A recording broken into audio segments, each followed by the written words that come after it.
در آیات قرآن اطلاعاتی درباره مسائل علمی و اخباری درباره آینده و حقایقی که کسی در آن آگاهی نداشته بیان شده است. شناخته شدن چنین اطلاعاتی با سطح دانش و تکنولوژی آن دوره امکان پذیر نبوده است. بدیهی است که این امر مدرک روشنی است بر اینکه قرآن کلام انسان نیست. قرآن کلام خداوند قادر است که آفریننده همه چیز و همه کس است و علم او تمام آفرینش را در بر می‌گیرد.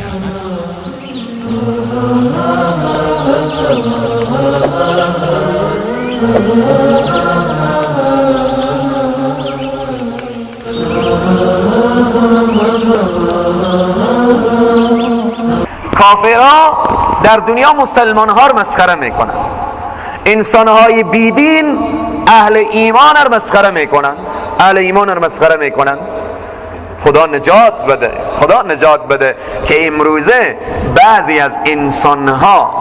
از انسانها چه کاره؟ پیشتر اشاره کردیم کسی یکی از احکام دین رو قبول نداشته باشه گویا همه احکام رو انکار کرده. بعضی از انسانها به جامعه زنان با حجاب مسخره میکنن.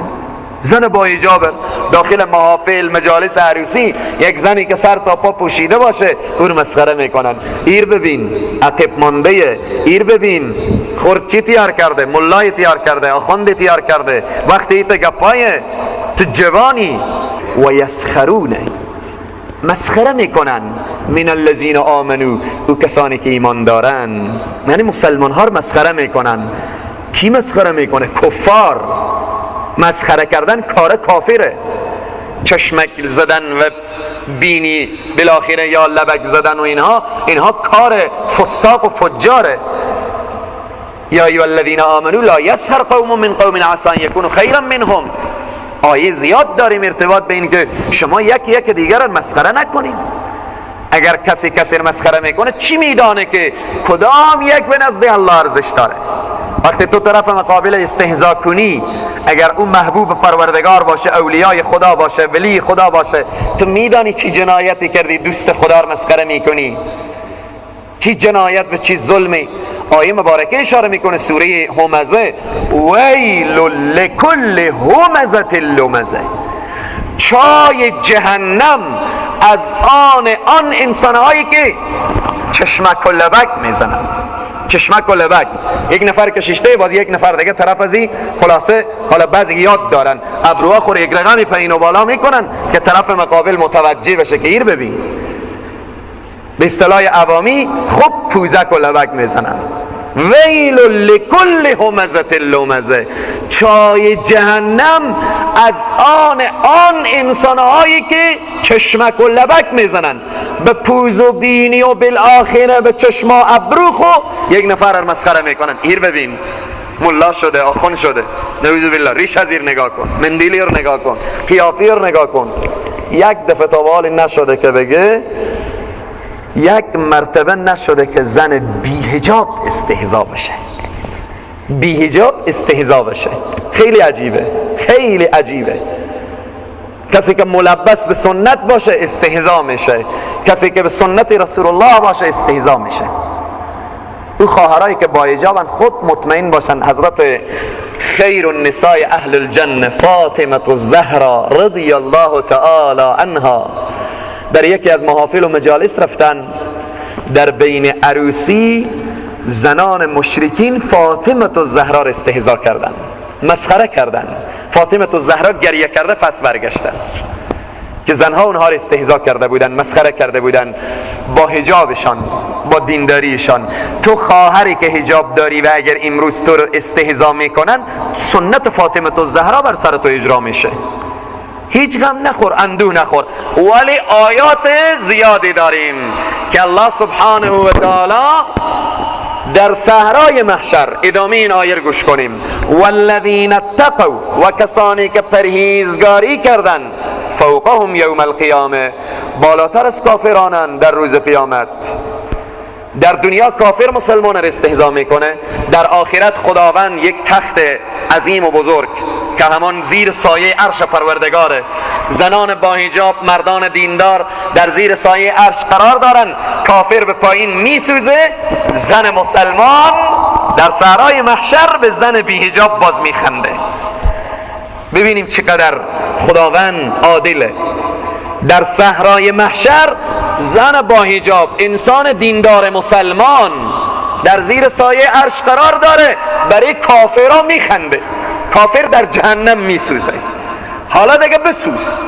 در دنیا تو استهزا میکردی، تو مسخره میکردی، تو میخندیدی، روز تو تمام شد. امروز روزیه که تمام نمیشه. امروز عذابیه که تمام نمیشه. آیه مبارکه والذین اتقوا، کسانی که پرهیزگاری کردن، آنها فوقهم یوم القیامه، بالای کافرها، بلندسر کافرایند در روز قیامت. والله یرزق من یشاء بغیر حساب، الله روزی میدهد به کسی که بخواهد بی حساب و بی شمار. بی شمار یعنی چی؟ یعنی از نزد خداوند کو بی شمار نیست، الله سبحانه تعالی میدانه. یعنی بی حساب یعنی بی اندازه. آنقدر خداوند به صحرای محشر برای انسانهای دیندار و مسلمان میدهد که هر چی که فکر کنیم. صلوات ختم بفرمایید. والذین اتقوا فوقهم یوم القیامه، خیلی مهمه. در روز قیامت انسانهای با تقوا و پرهیزگار بلندسر انسانهای کافر قرار دارند، بلندسر اونها قرار دارند. والله یرزق من یشاء بغیر حساب، خدای تبارک و تعالی روزی میدهد من یشاء، کسی را که بخواهد، بی حساب یعنی بی شمار. عقل من و تو نمی گنجه که خدا به صحرای محشر چقدر میده، چی نعمتهای خدا میده، به عقل ما برابر نمی آیه.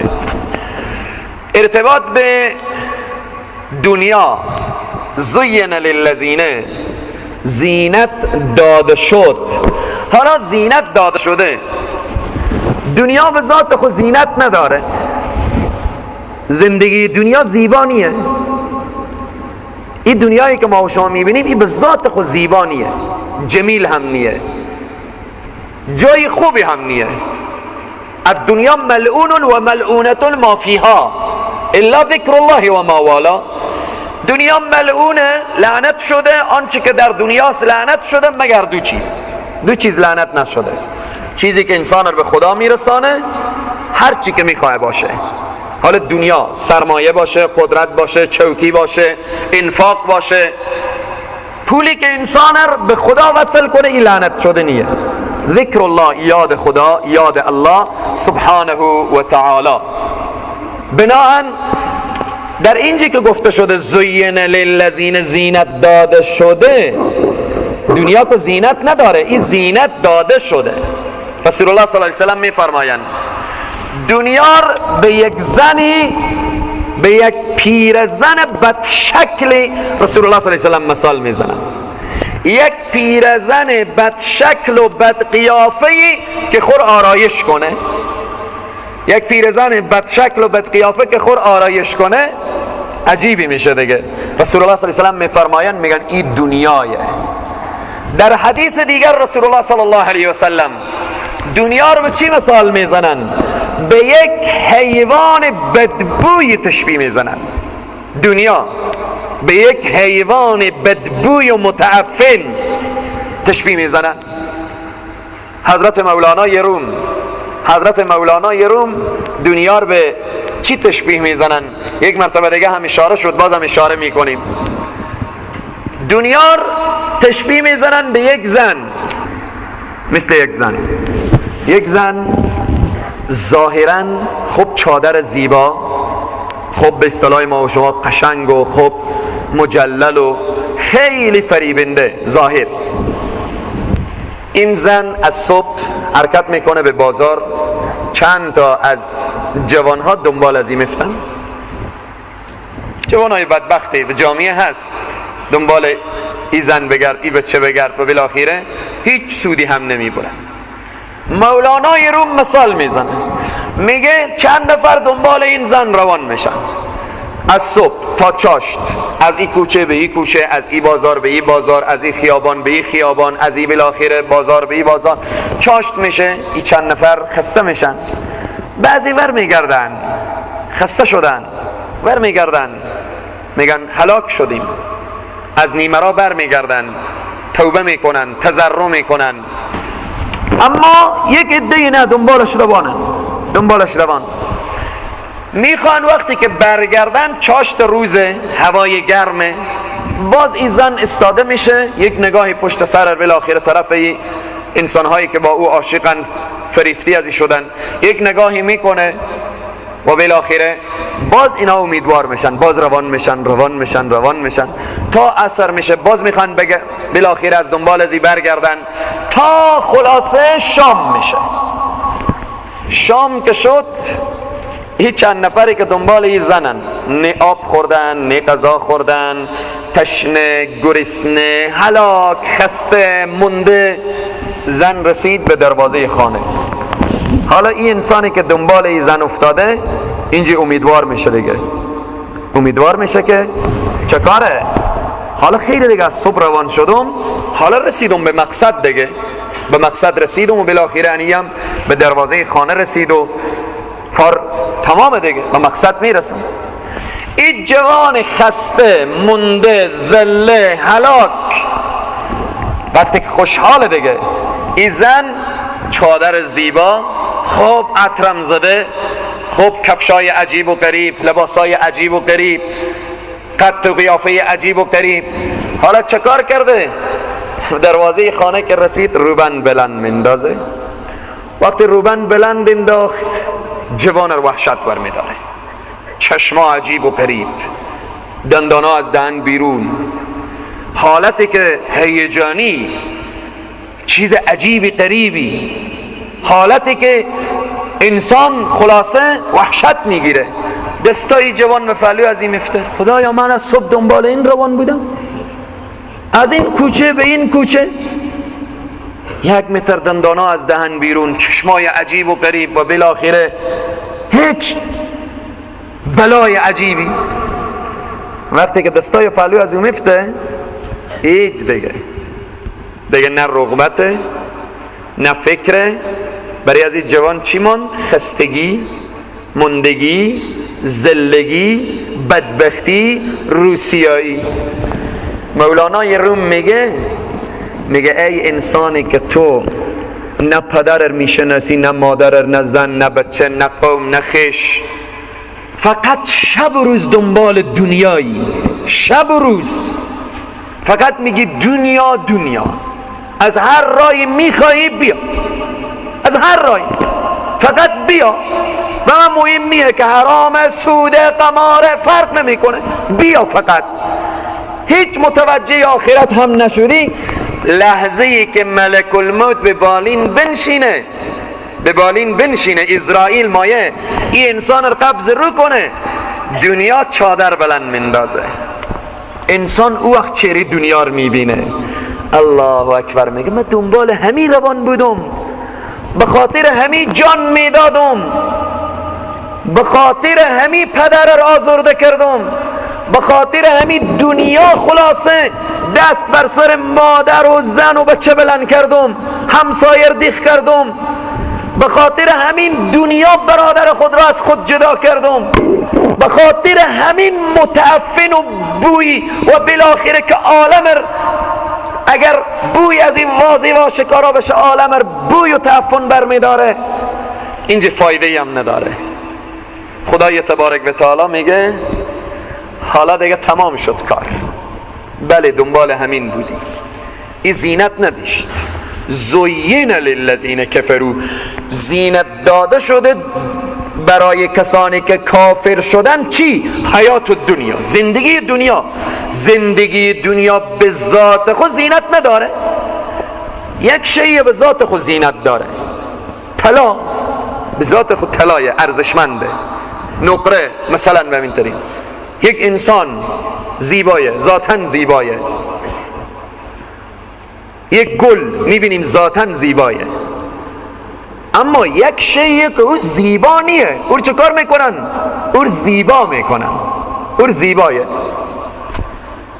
بعضی انسان ها حالا نمیگم تنها پسر یا دختر، تنها همیشه مثال ما به عروس بوده، پسران هم امروز بعضی انسان ها باز به خیر خوشی عید میشه دیگه.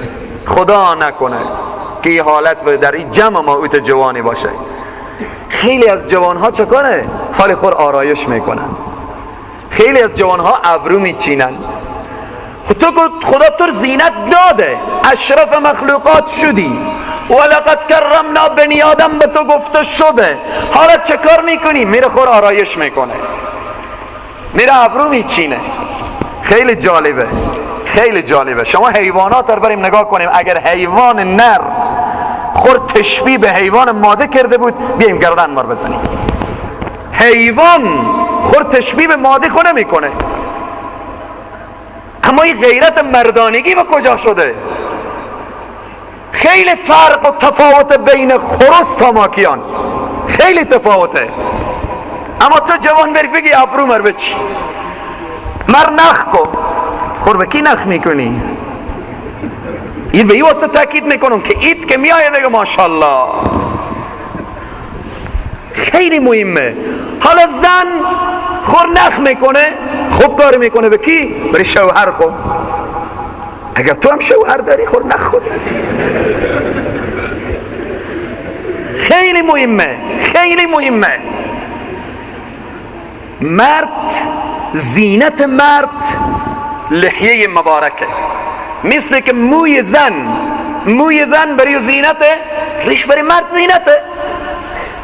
حالا اگر ترک سنتم کردی و بالاخره با خدا عذر و التجای بکن، اما این که خیلی واقعا برای زن و مرد گناهه، برای زن و مرد گناهه ابرو چیندن، ابرو خور انسان بچینه. پس این آیه مبارکه میگه زین للذین کفروا الحیات الدنیا، دنیا زینت نداره. یک انسان که زینت نداره، خود انسان سر تا پا زینته. الله سبحانه تعالی میگه لقد خلقنا الانسان فی احسن تقویم، ما انسان رو به بیترین شکل و بیترین قیافه خلق کردیم، بیترین زینت رو بین انسان دادیم. اما این انسان اگر بره خود از خود زینت بده، خیلی واقعا خطرناکه، خیلی خطرناکه. دنیا به ذات خود زینت نداره، دنیا به ذات خود زینت نداره. الله سبحانه تعالی میگه زینت داده شده، این زینت داده شده. هر چیزی که او زینت داده بشه خیلی کیفیت هم نداره، خیلی کیفیت هم نداره.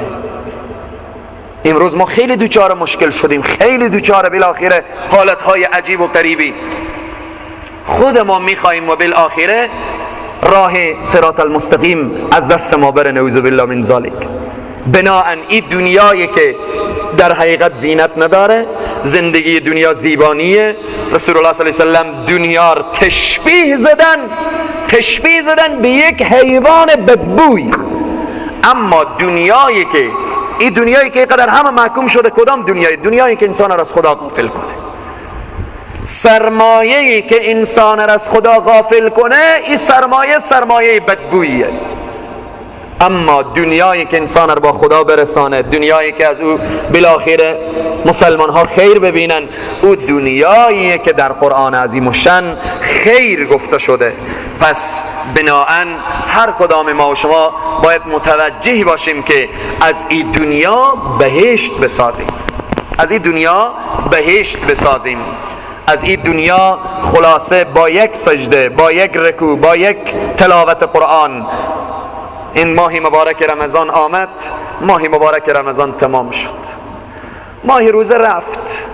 حالا در این ماه مبارک رمضان چقدر ما خور در عبادت زینت دادیم، چقدر ما در این ماه قلب خور زینت دادیم، قلب خور جلاه دادیم، چقدر تلاش کردیم. هر کس خودش میدانه و خودش در حق همدیگر همه دعا کنیم، در حق همدیگر همه دعا داشته باشیم.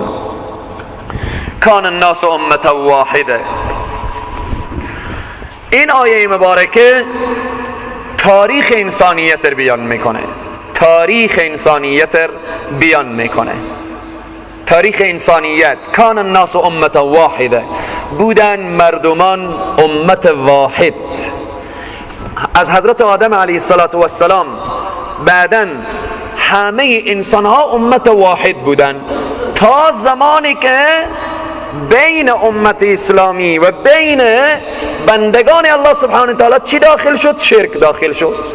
در زمان حضرت نوح علیه السلام یا در زمان حضرت ادریس علیه السلام شرک آمد داخل شد. وقتی که شرک آمد فبعث الله النبیین، اینجا میگه الله سبحانه تعالی فرستاد نبیین را، پیامبران فرستاد. این پیامبران مبشرین و منذرین، بشارت دهنده و مژده دهنده. و انزل معهم الکتاب، و فرستاد به همراه از اینا کتاب بالحق، بحق.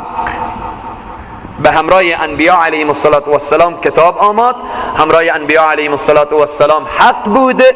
و به همین طریق تا چکار کنند؟ لیحکم بین الناس، تا حکم کند میان مردمان، فیما، در او چیزی که اختلاف کردن در آن.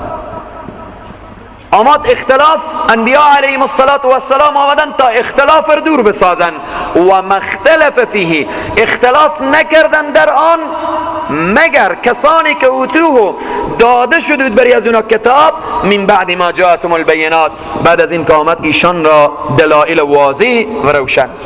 اهل کتاب اختلاف کردن بر اینا کتاب که آمد، تورات را تحریف کردن، انجیل را تحریف کردن، زبور را تحریف کردن، صحف ابراهیمی تحریف شد. و به همین طریق چکاره؟ بغیان بینهم. این اختلاف از روی چی پیدا شد؟ از روی حسد در میان از اینا. همیشه اختلافی که پیدا میشه از حسد پیدا میشه. حسادت خیلی بد چیزیه. مثل که هیزم خشک، خوب هیزمای خشکی باشه بعدن یک جای گذاشته باشه، یا مثال دیگه آتش شعله‌ور باشه هیزم خشک داخلش انداخته بشه، چقدر زود میسوزه. حسد چنین آتش شعله‌وریه، اعمال صالحه انسان رو میسوزانه. اعمال صالحه. سوره فلق چی میگه؟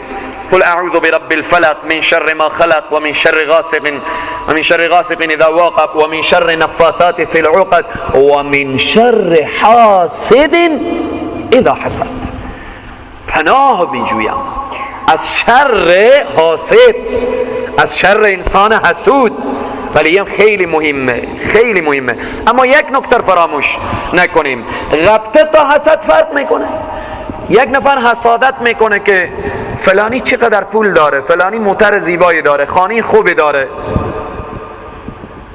حسادت ایر میگن که حسادت کنه که خدا از او بگیره بده بریمه، ایر میگن حسادت. این خیلی عمل زشتیه.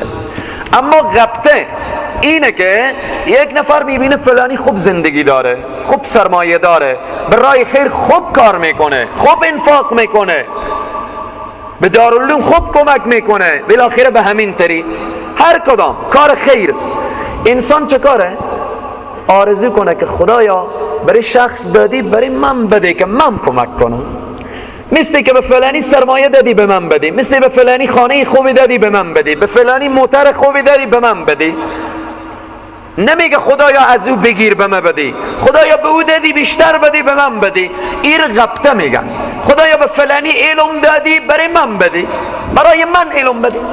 این غبطه میگن. غبطه جواز داره، ولی از حسادت و اینها باید خودداری بشه.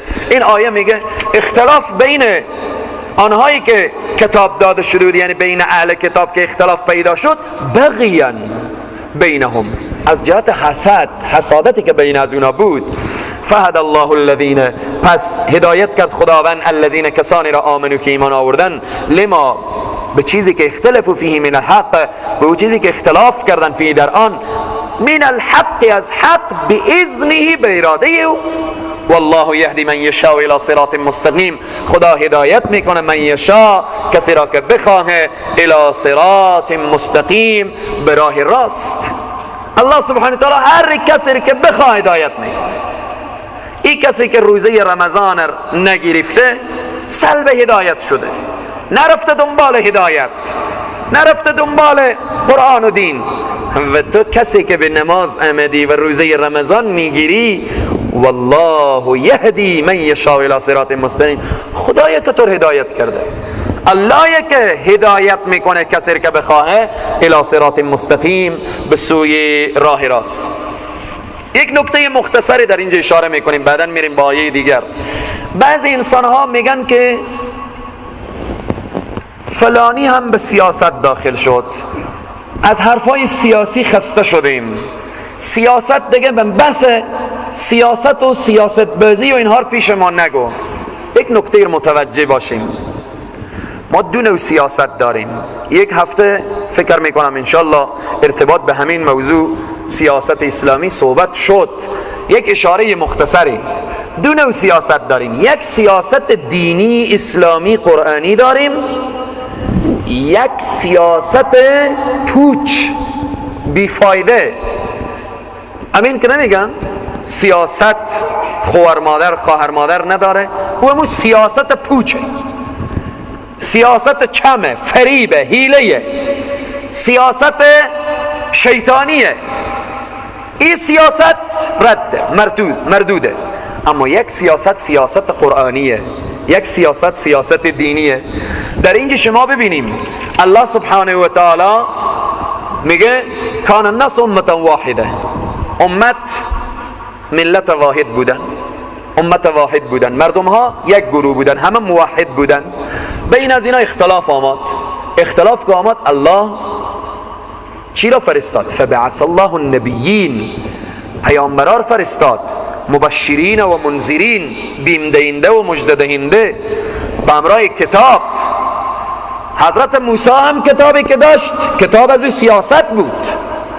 حضرت موسی، حضرت عیسی، حضرت داوود، انبیایی که صحف بر اینا نازل شده بود، و رسول معظم اسلام صلی الله علیه و سلم، اینها وقتی که کتاب نازل شد همه کتب آسمانی سیاست دینی داشتن. اینا به چی واسطه آمده بودن؟ لیحکم بین الناس، تا حکم کنن بین کی؟ بین مردمان. حکمت از این حکم گرفته شده. وقتی ما میگیم حکمت سیاسته. انبیا چه کار میکردن؟ لیحکم بین الناس. در سوره مائده نمیگه و من لم یحکم بما انزل الله. اینا صیغه هاییه که حکمت از همین صیغه ها هست. و من لم یحکم، اینجا میگه لیحکم بین الناس. پس انبیا علیهم السلام حکمت میکردن. حکمت میکردن. رسول الله صلی الله علیه و سلم هم پیامبر بودن، هم پادشاه بودن. بزرگترین امپراتورها به دست مسلمان ها مگر از بین نرفت؟ امپراتور فارس و روم، بزرگترین قدرت های جهان به دست مسلمان ها فتح نشد. خب این حکمت. مسلمان نمیتونه خود را از سیاست جدا کنه. قرآن عظیم الشان وقتی ما و شما بخوانیم، بحث جهاد سیاسته، بحث حدود سیاسته، بحث قصاص سیاسته، دست قطشه سیاسته، النفس بالنفس سیاسته. اینا همه سیاست قرآنی مد نظر داشته باشیم، نه سیاست شیطانی. سیاست های امروزی سیاست شیطانی شده. مکر، حیله، فریب، کم، اینا امروز شده سیاست. نه خیر، سیاست قرآنی هست. خلفای راشدین چرا دوست داریم؟ ابوبکر و عمر و عثمان و علی چرا نسبت به همه صحابه امتیاز میدیم؟ به خاطر چی؟ چرا نسبت به همه صحابه اینا امتیاز دارن؟ چون سیاست را به دست گرفته بودن، حکمت و نظام را به دست داشتن. حضرت عمر رضی الله تعالی عنه و حضرت عثمان، حضرت علی، حضرت ابوبکر، اینها شخصیت هایی هستند که سیاست اسلامی و قرآنی در زمین خدا پیاده کرده بودند. پس بناهن از این آیه مبارکه کار انبیا علیهم السلام حکمت بود، حکمت میکردن، ولی حکمت دینی، اسلامی، قرآنی. پس باید خیلی متوجه باشیم جوانان ما سیاست مدار باشن، سیاست قرآنی داشته باشن.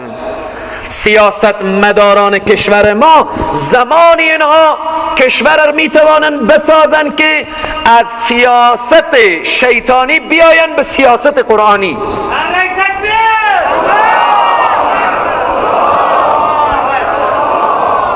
پس لیحکم بین الناس، لیحکم صیغه کلمه حکمت از این گرفته شده سروران عزیز و بزرگوار. ام حسبتم ان تدخلوا الجنه آیا میپندارید و گمان میکنید که داخل میشوید به جنت حالان که هنوز نیامده برای شما مثل کسانی که گذشتن پیش از شما؟ آیا میخواهید بدون رنج به بهشت بروید؟ آیا میخواهید بدون مشکلات وارد بهشت شوید؟ این آیه مبارکه اشاره میکنه نه هرگز. رسول الله صلی الله علیه وسلم میفرمایند حفت النار بالشهوات، اطراف نار جهنم شهوات گرفته. اطراف جهنم چیه؟ خوشگذرانی، عیاشی، قمار، سود، لهو، لعب، رقص، پایکوبی، به اصطلاح امروزی کیف. اینها 4 روز دنیاییه، پیر میشه. چی خور پیر کردی و بالاخره اینها چیه؟ اطراف جهنم. رسول الله میفرمایند حفت النار بالشهوات، اطراف جهنم شهوات گرفته. و حفت الجنه بالمکاره، اطراف بهشت سختیه. بهشت می باید در رمضان نه آب بنوشی نه غذا بخوری، تشنه. بهشت میخوایی باید امر معروف و نهی از منکر داشته باشی. بهشت میخوایی باید به حرام نزدیک نشی. بهشت میخوایی باید در مقابل مصائب و مشکلات صابر باشی. بهشت میخوایی باید اسارت، بندی شدن، همه مشکلات رو تحمل کنی. پس این آیه مبارکه به ما این اشاره میکنه که ام حسبتم ان تدخل الجنه، آیا میخوایی همین مفت و رایگان به بهشت داخل بشی؟ امکان نداره، خیلی مهمه. پس بنان آیات زیادی داریم. ان الذين قالوا ربنا الله ثم استقاموا، کسانی که میگن پروردگار ما الله است باید استقامت کنن. 29 روز ماه مبارک رمضان استقامت نداشت؟ استقامت کردی تو مسلمان. کسی که میگه پروردگار من الله هست باید استقامت کنه در مقابل فرمان الله، باید سر تا پا گوش به فرمان باشه. آیه دیگه الله سبحانه و تعالی میفرماید فاستقم کما امرت، پس تو استقامت کن به اون چیزی که امر شدی. به اون چیزی که امر شدی استقامت کن. به روزه امر شدی استقامت کن. به جهاد امر شدی استقامت کن. به قصاص امر شدی استقامت کن. به نماز امر شدی استقامت کن. به حج امر شدی استقامت کن. به حجاب امر شدی استقامت کن. به همه مسائل و احکام اسلامی چکار بکن؟ استقامت کن. فاستقم کما امرت، استقامت کن. بهشت عزیزان من به سادگی به دست نمی آید. هر انسانی که بخواه بهشت رو به سادگی به دست بیاره این محاله، خیلی محاله.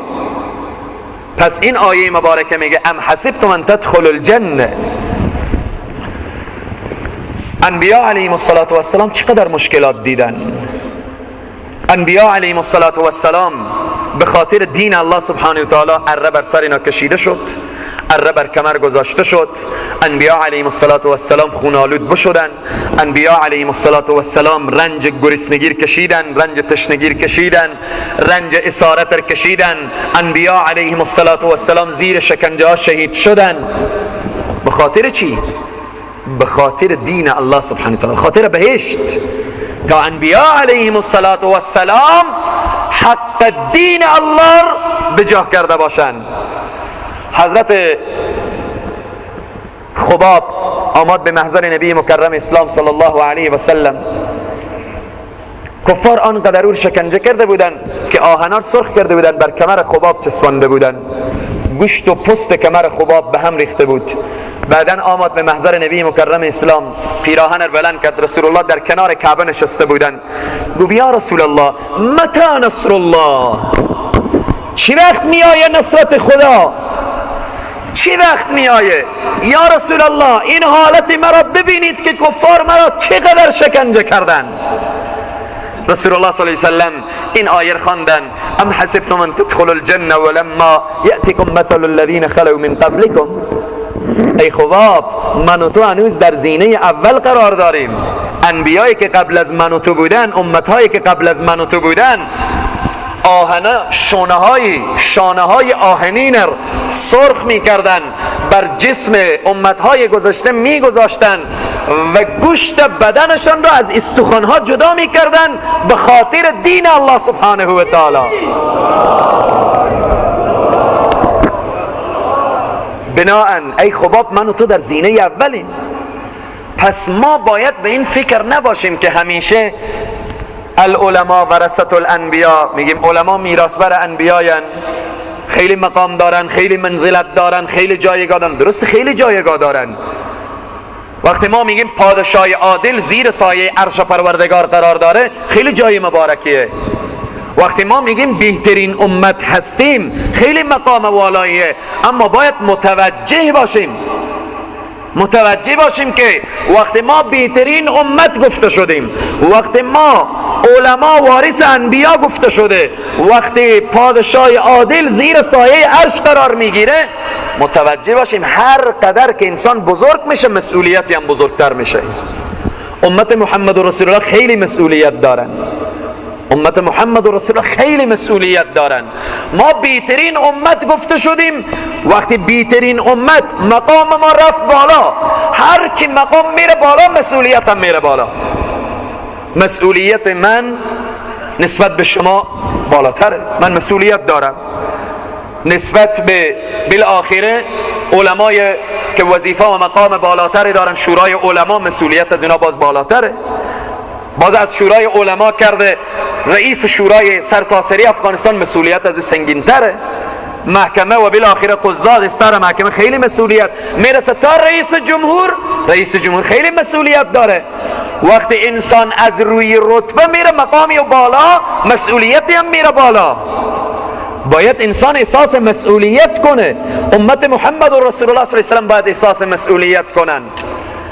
امروز رئیس جمهور کشور ما به پیشگاه الله چی جواب میده؟ وقتی رئیس جمهور میشه اینقدر خون ناحق ریختانده میشه، اینقدر قتل و کشتار بیرحمانه‌ای که صورت میگیره، اینقدر طفل معصوم و زن و مردی که به خاک خون کشیده میشه. رئیس جمهور چی جواب میده؟ وقتی رئیس جمهور انسان میشه، مسئولیت از او به اندازه مقام از او بالایه. وقتی مقامی و بالایه، مسئولیتی هم بالایه. حضرت عمر ابن الخطاب رضی الله تعالی دو موضوع اشاره میکنم. دو موضوع. حضرت عمر به سادگی حضرت عمر نشدن. اولیای خدا به سادگی اولیاء نمیشن. زحمت میکشن، رنج میبرن، مشکلات مشقت رو تحمل میکنن. حضرت عمر رضی الله تعالی، مگر حضرت عمر نمیدانستن که اینها از جمله عشره مبشره؟ خیلی هم میدانستن. من و تو امروز میدانیم که حضرت عمر از جمله عشره مبشره، از جمله 10 یار بهشتیه. حضرت عمر چی مقامی داره، چی منزلتی داره، مگر حضرت عمر خودی نمیدانست؟ رسول الله صلی الله علیه و سلم به حضرت عمر میگن ای عمر، به کوچه‌ای که تو روان بشی دیگه شیطان از اون کوچه عبور نمیکنه.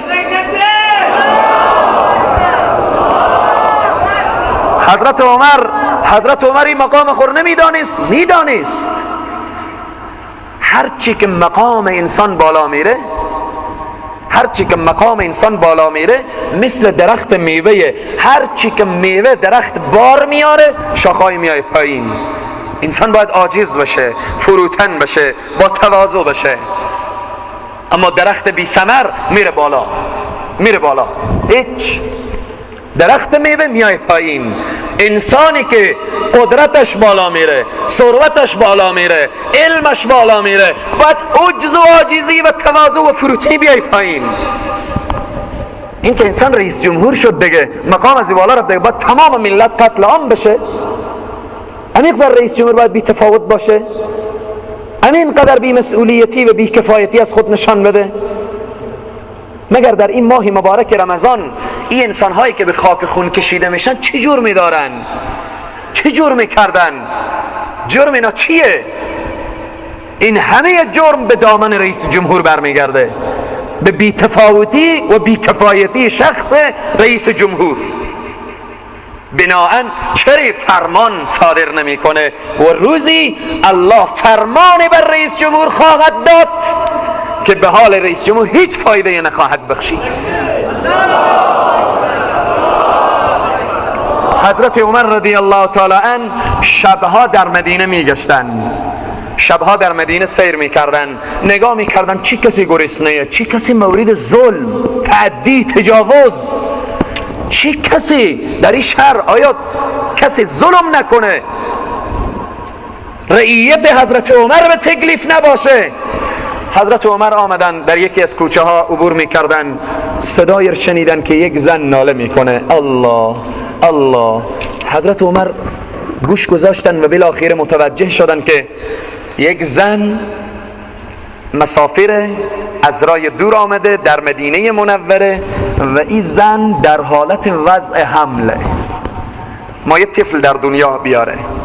حضرت عمر فوراً برگشتن آمدن به خانه، کنیز خور نبردن، خدمی خور نبردن، به اصطلاح امروزی نوکر و مزدور خور نبردن، برای همسر خو گفتن برخیز بلند شو، آنچه که از او ادویه و دوایی که در این راستا لازمه بردار. حضرت عمر خود همسر خود، دست همسر خود گرفته آوردن، مرد صدا کردن گفتن تو بیا بیرون از زیر این خیمه یا خانه، این کار زنهایه. زن گفتن تو داخل شو برو. حضرت عمر با بیرون از خیمه با این مرد مسافر قسم میکنن، مرد نمیشناسه امیرالمؤمنین هست. حضرت عمر که میگیم ای عمر جان ما فدای تو، که دنیا عاشق عدالت تو هست، دنیا شیفته عدالت تو شده، کفار امروز به حکمت و نظام تو کتاب می نویسن که مثل عمر دیگه در دنیا نیامده. حضرت عمر نشسته بودن، لحظه طفل به دنیا آمد. همسر حضرت عمر اگرچه همسری بود باز هم مخاطب به امیرالمؤمنین میکرد. همسر حضرت عمر از خیمه سر بیرون کرد، گفت یا امیرالمؤمنین به این مرد مژده بدهید، خدا برای شما طفل داده. وقتی که این مرد شنید صدایی که به امیرالمؤمنین بگویید، خور انداخت به دست پای حضرت عمر، گفت فدای تو شم ای امیرالمؤمنین، تو هستی؟ به دروازه این خیمه غریبانه ما تو هستی و این همسر تو هست. این را میگن حاکم، این را میگن پادشاه، این را میگن کسی که نظام سیاسی قرآنی رو به دست داره.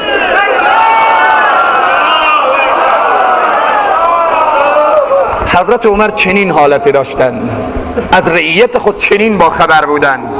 روز دیگر حضرت عمر در کوچه ها عبور کردند. قصهش طولانی، خلاصه بیان میکنم چون ارتباط به این آیه مبارکه هست. از کوچه عبور کردند، دیدن یک زن نشسته، دیگر بر سر آتش گذاشته و آتش میکنه و اطفال گرد این دیک میچرخن و گریه میکنن. حضرت عمر آمد گفت که چه کار میکنی؟ گفت که در خانه ما غذای نیست، من این دیگ را آب کردم و گذاشتم، اطفال خود را بازی میدم تا اینها را خواب ببره تا فردا غذای به دست بیایه. حضرت عمر فوراً برگشت. حضرت عمر که برگشت آمد از بیت المال و خزانه مسلمین کیسه آرد یا برنج هرچی که بود بر شانه گذاشت و میدوید. نفر بیت المال اسکر و اون نفری که به خزانه بود فوراً دوید، گفت ای امیرالمؤمنین بدی به دست من. حضرت عمر زد به سینه‌اش، گفت مگر به صحرای محشر میایی گناهان عمر بر میداری؟ در این شهر طفل گریه کند مگر عمر به صحرای محشر چی جواب میداد؟ حالا میگم به این کشور طفل به خاک و خون میغلطه مگر رئیس جمهور چی جواب میداد؟ رئیس جمهور جوابی داره؟ این نمروز چی حالت شد؟ نمروز 2-3 روز قبل بیش از 100 نفر کشته و زخمی، بیش از 100 نفر. این حادثه 2-3 روز قبل در شهر ما و شما، بناهن هر کدام ما و شما همه برمیگرده مسئولیت به رئیس جمهور. رئیس جمهور شاید روزه هم داشته باشه، افطار هم بکنه، نماز هم بخونه، ولی رئیس جمهور متوجه باش که بهشت به سادگی به دست نمی آیه. حکمت و نظام تا زمانی که حکمت قرآنی و سیاست قرآنی نباشه عدالت اسلامی برپا نمی شود. حضرت عمر رو ببینید چنین عدالت میکنه، حضرت عمر رضی الله تعالی عنه چنین حکمت میکنه. مگر در عرصه نظام، در عرصه سیاست بیترین اسوه برای ما ابوبکر و عمر و عثمان و علی و صحابه نیستن؟ امروز ما نباید دنیای غرب رو بشناسیم، ما دنیای غرب رو سرمشق لوحه خود قرار بدیم، ما دنیای غرب رو خلاصه از اونا دستور بگیریم. اگر مسلمانیم باید نظام ما نظام اسلامی باشه و اگر مسلمانیم باید سیاست ما سیاست قرآنی باشه، مگر اگر مسلمان نیست باید علیه رژیم فاسد و نظامی که سیاست شیطانی باشه قیام صورت بگیره. خدایا به برکت این جمعه اخیر ماه مبارک رمضان دعا میکنیم یا الله رئیس جمهور ما هدایت کن، یا الله رئیس جمهور ما هدایت کن، یا الله سیاستش را سیاست قرآنی بگردان، یا الله نظامش را نظام قرآنی بگردان. خدایا پروردگار ارتش افغانستان را ارتش اسلامی و قرآنی بگردان. خدایا دستان مغرضین و کسانی که ملت را به ویرانی میکشانند خدایا از سر ملت کوتاه بگردان.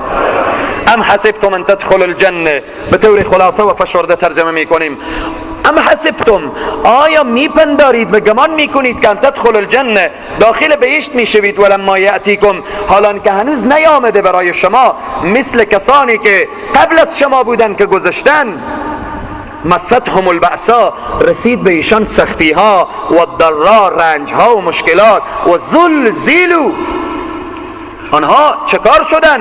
و زلزلوا به تکان شدن. یعنی چی؟ یعنی بالاخره اونها دشمنا تکان داد، گوشت و پوست از بدنشان ریخت، تمام وجودشان را قطع کردن، حتی تا این که یقول الرسول، میگفت پیامبر والذین آمنوا و آنانی که ایمان آوردن معه به همراه پیامبر که بودن، متی نصر الله، چی وقت میآید نصرت خدا؟ یعنی امتهای گذشته چنان به حالت سختی رسیده بودن که میگفتن متی نصر الله، الا ان نصر الله قریب. آگاه باشید، الله میگه آگاه باشید، مطمئن باشید که هر آینه نصرت خداوند نزدیک است. نصرت خدا میآید به شرطی که شما تلاش کنید. حالا متی نصر الله، نصرت خداوند چی وقت میآید؟ وقتی که ما زحمت بکشیم، وقتی که ما تلاش کنیم، وقتی که بالاخره رنج ببریم. تاجر ما باید از سرمایه خود سرمایه گذاری کنه، بالاخره تک عالم ما باید از علم خود سرمایه گذاری کنه و جوان ما از زور و قوت و بازو سرمایه گذاری کنه، خواهر مسلمان با حجاب اسلامی خلاصه زندگی کنه. همه وقتی که زحمت بکشیم و تلاش کنیم نصرت پروردگار می آید. همه ما وقتی که تلاش کنیم نصرت پروردگار عالم می آید. وقتی که نصرت پروردگار عالم آمد اینجا چه کار میشه؟ سرفرازی می آید، سربلندی می آید، تعالی می آید، ترقی می آید. نصرت پروردگار عالم چی وقت می آید؟ وقتی که ما زحمت بکشیم. اگر در راه دین کسی زحمت نکشه نصرت پروردگار عالم نمی آید. امروز الحمدلله نتیجه زحمات شما پدران، شما برادران، نتیجه زحمات شما خواهران با عزت و با عفت که در نماز حضور دارن و صدای مرا میشنوند، نتیجه زحمت چقدر نتیجه داده؟ تو برادری که دعوت کردی، تبلیغ کردی، تو برادری که بالاخره هر جا رسیدی تشویق کردی، برادرها رو همراه خود به نماز آوردی، خواهری که تلاش کردی خواهر مسلمان با حجاب بشه به نماز بیایه. نتیجه این زحمات یک اشاره مختصری. چی نتیجه؟ شاید کسی بگه که متى نصر الله، چی وقت نصرت خدا می آیه؟ وقتی که ما زحمت بکشیم. الحمدلله ذره زحمت کشیدیم. نتیجه این زحمت رو می دانیم. یک اشاره مختصری. شب 27 ماه مبارک رمضان، شب 27 ماه مبارک رمضان در جوار خواجه انصار قدس الله سره العزیز، در همین مکان مقدس، تخمینی که زده شده بود بیش از 25,000 مرد و بیش از 4,000 خواهر به نماز تراویح شرکت کرده بودند. خواهر و برادر، بیش از 30,000 انسان در شب تاریک به نماز تراویح. این نتیجه هست، این نصرت پروردگار هست. متى نصر الله، چی وقت می آیه؟ وقتی که ما زحمت بکشیم. امروز الحمدلله ذره زحمت کشیدیم در شهر خود، ذره زحمت کشیدیم. این جمعیتی که اینجا جمع میشه، اینها همه چی؟ اینها همه تلاش شما هست، جهاد شما هست، اینها همه زحمات شما هست، اینا همه بالاخره او تلاش هایی که تو جوان مسلمان و دعایی که تو پدر موسفید و تو خواهری که به نیمه شب دعا کردین، همه از برکت زحمات شما هست. پس متى نصر الله، چی وقت می آید نصرت پروردگار؟ وقتی که زحمت بکشیم. پس اگر فتح می خواهیم، پیروزی می خواهیم، عدالت اسلامی می خواهیم، زحمت بکشیم. پس دعا کنیم و زحمت بکشیم که زحمت مسلمان ها روزی نتیجه بشه که شاهد فاتح قدس باشیم. بیت المقدس قبله اول مسلمین، شاهد آن روزی باشیم که لشکر مسلمان ها به سرفرازی و سربلندی در کنار بیت المقدس چکار بشه؟ نماز جمعه اقامه بکنن و بیت المقدس و سرزمین فلسطین را از لوث آن یهودیان غاصب پاک کنن. پس متى نصر الله، چی وقت نصرت پروردگار میایه؟ وقتی که زحمت بکشیم، وقتی که تلاش بکنیم. تو برادری که قلمی داری، از قلم خود زحمت بکش. تو برادری که زبان داری و علم داری، از علم و زبان خود زحمت بکش به خاطر تقویه دین. تو برادری که سرمایه داری، از سرمایه خود در راه اسلام و قرآن مصرف بکن تا نصرت پروردگار بیایه. یک دعا دیگه هم در اخیر میکنیم. شب 27 خیلی به تکلیف شدیم، بامها پر بود، سن و مسجد، بیرون از مسجد، خواهرها، خلاصه خیلی آزار و اذیت. یک دعایی میکنیم که بار الها به برکت این جمعه مبارک و برکت این جمع مبارک، خدایا سبب بساز که ایدگاه گازرگاه و مسجد جامعی 24 هود که دشته، الله سبحانه تعالی خدای تو سبب بساز که او آباد بشه. خدای تبارک و تعالی توفیق بده به تجار عزیز ما که یک تاجری آستین همت بلند بزنه و بالاخره بیایه و بالله اقل بگم من یک دیوار این را میکنم که همان قدر محفوظ بشه.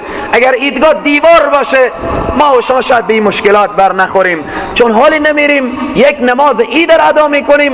اگر اونجا یک دیواری باشه، دری باشه، سایبانی باشه، خانه‌ای باشه، چرا به این مشکلات سپری کنیم؟ چرا به بامها عزیزان به آفتاب سوزان باشن؟ چرا شب خواهر و برادر و کوچه ها و اینها و بالاخره از نعمت تلاوت و از اینها محروم بشن؟ پس دعا کنیم عزیزان من که الله سبب بسازه که ایدگاه گازرگاه که مسما به مسجد جامع شهدای 24 بود هست، خدای تبارک و تعالی سببی بسازه که او آباد بشه و تجار عزیز ما هم آستین همت رو بلند بزنن برای آبادیش و برای اعمارش. خدای تبارک و تعالی به همه ما توفیق بده. الله سبحانه و تعالی فتح و ظفر و پیروزی نصیب ملت فلسطین، ملت سوریه و همه ملت های اسلامی و کشورهای اسلامی بگرداند. خدایا پروردگارا این جمعه اخیر ماه مبارک رمضان هست، خدایا پروردگارا دستان ما به طرف تو دراز است. یا الله پروردگارا ما میدانیم که قدر قدر رمضان را ندانستیم، قدر شبهای رمضان را ندانستیم، قدر ساعت و ثانیه رمضان را ندانستیم. خدایا پروردگارا تو به قدرت کامله خود این عبادات ناقصه ما را یا الله کامل بگردان، تو قبول بفرما. خدایا پروردگارا به برکت صائمین ماه مبارک رمضان، به برکت قائمین ماه مبارک رمضان، خدایا پروردگارا روزه رمضان رو به صحرای محشر شفیع ما بگردان. خدایا قرآنی که تلاوت شد شفیع ما بگردان.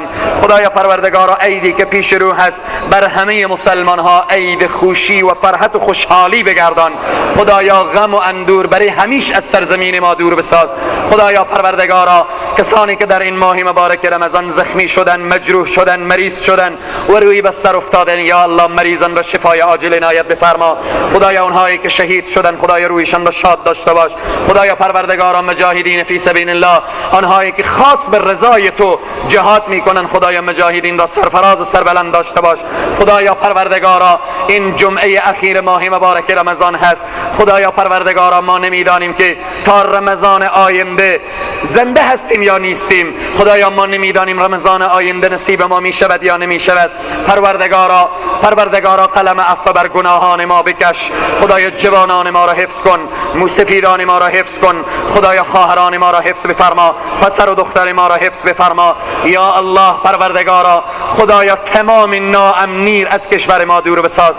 خدایا یک امنیت سرتاسری در کشور ما عنایت بفرما. خدایا کسانی که به پی تخریب وطن عزیز ما هستند، خدایا کسانی که وطن ما را تخریب میکنن، خدایا کسانی که ویرانی وطن ما را میخواهند، یا الله هدایتشان کن.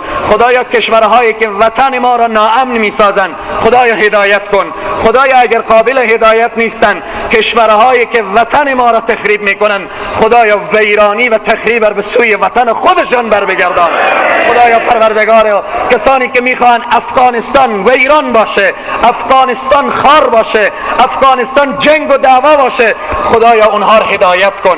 خدایا هدایت کن. خدایا اگر قابل هدایت نیستن خدایا پروردگارا ویرانی رو به سوی کشور خودشان بر بگردان. خدایا پروردگارا ما ملت هایشان را نمیگیم، خدایا تو علیم بذات صدوری که ما ملت ها را نمیگیم.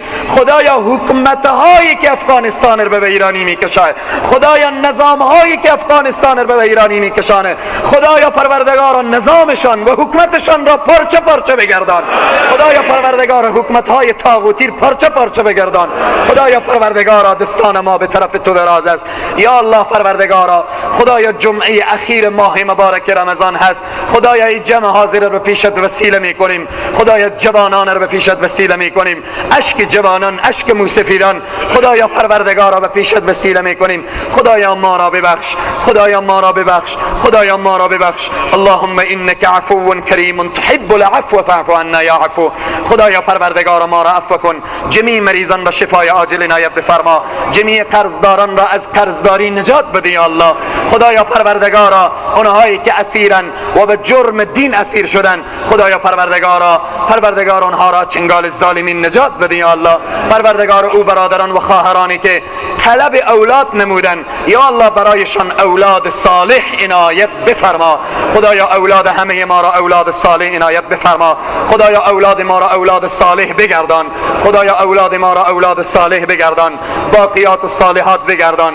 خدایا پروردگارا ما را در روز قیامت از شفاعت سرور سالار انبیا محروم نگردان. خدایا پروردگارا این جمعیت حاضر را همه مسلمان ها، همه امت اسلامی در روز قیامت در زیر سایه عرش خود قرار بده یا الله. خدایا پروردگارا بر همه مسلمان ها اتحاد و اتفاق و انسجام و همبستگی عنایت بفرما. خدایا پروردگارا کینه و بغض و عداوت و دشمنی از قلب ها بیرون بگردان، به جایش مهر و محبت و صمیمیت عنایت بفرما. خدایا پروردگارا رمضان ما میدانیم که قدر رمضان را ندانستیم. خدایا ما میدانیم، نشه که برای ما فقط تشنگی بمانه، نشه که فقط برای ما گرسنگی بمانه. ای الله پروردگارا از تو میخواهیم اجر کامل، پاداش کامل. خدایا پروردگارا از تو میخواهیم روزی که ولی ما میدانیم ناقص بوده، خدایا پروردگارا تو به حی قدرت خود کامل بگردان. خدایا پروردگارا تو بپذیر طاعات و عبادات ناقصه ما رو بپذیر. خدایا از ریا و عجب و سمعه پاک بگردان. خدایا پروردگارا خودت گفتی ادعونی استجب لكم. خدایا خودت گفتی امن یجیب المضطر اذا دعاه و یکشف السوء. خدایا خودت گفتی فاذکرونی اذکرکم. خدایا خودت گفتی و اذا سألك من عبادی عنی فإنی قریب. خدایا ما دعا میکنیم، خدایا تو وعده استجابت دادی. خدایا دعای ما را قبول بفرما. ربنا تقبل ودعاء، ربنا تقبل ودعاء، ربنا اغفر لي ولوالدي وللمؤمنين يوم يقوم الحساب. اللهم اغفر للمؤمنين والمؤمنات والمسلمين والمسلمات الأحياء منهم والأموات إنك مجيب الدعوات يا حي يا قيوم يا ذا الجلال والإكرام. اللهم اغفر لي ولنا ولوالدينا ولأستاذنا ولأستاذ أستاذنا ولمشايخنا ولأصدقائنا ولتلاميذنا ولجميع المؤمنين والمؤمنات والمسلمين والمسلمات الأحياء منهم والأموات إنك مجيب الدعوات، إنك مجيب الدعوات، إنك سميع قريب مجيب الدعوات يا حي يا قيوم يا ذا الجلال والإكرام برحمتك يا أرحم الراحمين.